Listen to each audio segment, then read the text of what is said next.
Сәлем баршаңызға достар, арнама қош келдіңіздер. Сіздермен бүгін өте нәзік, өте жұмсақ болып шығатын керемет Наполеон тортының рецебімен бөлісемін. Құрамы өте қарапайым, үйде бар заттардан жасалатын бұл торт дастархандарыңыздың сәні болары сөзсіз. Ендеше видеоны соңына дейін көріп, менімен бірге болыңыздар. Алдымен торттың қайнатпалы кремін дайындайтын боламыз. Ең алдымен жылы сүтімізге қант, кукурузный крахмал, міндетті түрде кукурузный крахмал болуы қажет. Және 2 жұмыртқаны қосып, жақсылап араластырамыз. Ешқандай түйіршік қалмау қажет. Содан соң баяу отқа қойып араластырып отырамыз. Сүт болған соң асты жабысып күйіп кетпес үшін жақсылап үздіксіз араластырып отыру қажет. Мінекей осылай видеодағыдай қоюланған кезде бөлме температурасындағы 72 немесе 82%-дық кез келген сары майды қосып үздіксіз араластырып отырамыз. Сары майымыз жақсылап еру керек. Негізі бұл кремді алдын ала бір күн бұрын істеп, бөлме температурасында суытып, содан кейін холодильникке салып қойсаңыздар болады. Ендігі кезекте өз формасын ұстағанға дейін осылай пищевой пленкамен ешқандай ауа қалып кетпейтіндей етіп жауып, бөлме температурасында суытып аламыз да кейін холодильникке салып қоямыз. Негізі бұл кремнің сақталу мерзімі 1-2 күн, сондықтан алдын ала бір күн бұрын дайындап қойсаңыздар болады. Ендігі кезекте торттың қамырын дайындауға кірісеміз. Ең алдымен електен өткен ұнға мұздай морозильниктен шыққан сары майды теркадан өткіземіз. Міндетті түрде мұздай болуы қажет.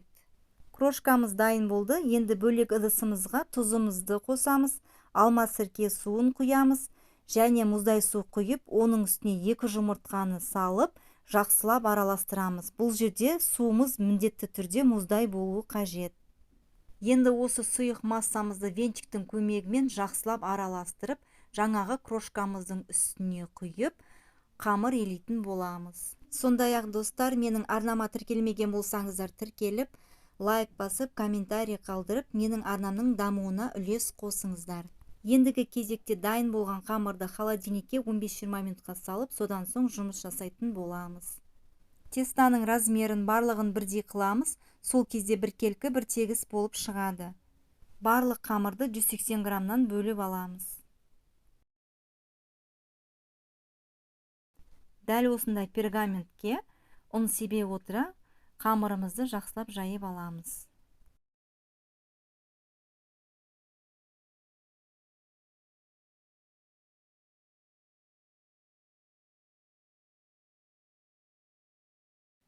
Осылай линейканың көмегімен жаямыз. Мен көбінесе заказға дайындағандықтан осылай линейканың көмегін пайдаланамын.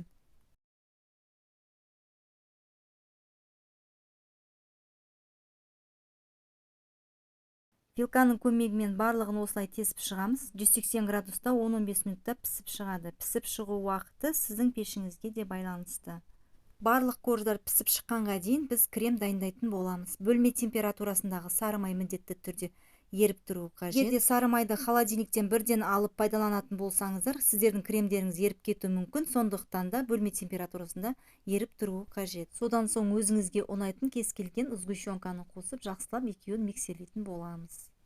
Ендігі кезекте осы қоспаның үстіне қайнатпалы кремнің жартысын, яғни 250-300 грамдайын қосып, барлығын жақсылап миксерлейміз. Бірден қатты жылдамдықпен емес, жай жылдамдықтан бастай отыра, одан кейін қатты жылдамдыққа көтере отыра, жақсылап араластырып аламыз. Егер қаласаңыздар, сары май мен сгущенканы ғана қолдансаңыздар болады, қайнатпалы крем қоспай-ақ. Егер де жұмсақ болғанын қаласаңыздар, қайнатпалы крем қосыңыздар. Ал енді дайын болған корждарымызды суытып, осылай барлығына кремді теңдей етіп жағып, тортты жинаймыз. Егерде тапсырысқа жасайтын болсаңыздар, әр корждың арасына кремді 150 граммнан бөліп жақсаңыздар болады.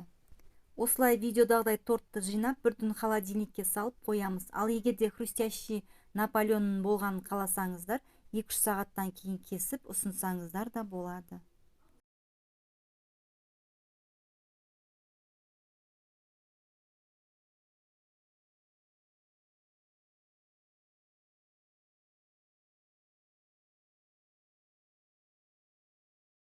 Қалған корждарды ұнтақтап, сахарный пудрамен араластырып, бетіне осылай видеодағыдай сеуіп шығамыз.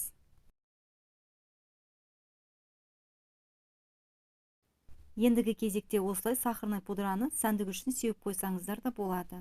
Бұл торт барлығының көңілінен шығатын дәмді керемет торт. Міндетті түрде үйде жасап көріңіздер. Видеоны соңына дейін көріп жатсаңыздар, лайк басып, комментарий жазуды ұмытпаңыздар. Алдағы уақытта мен сіздермен бұдан да керемет рецепттермен бөлісетін боламын. Сіздермен болған Айнұр, қош сау болыңыздар.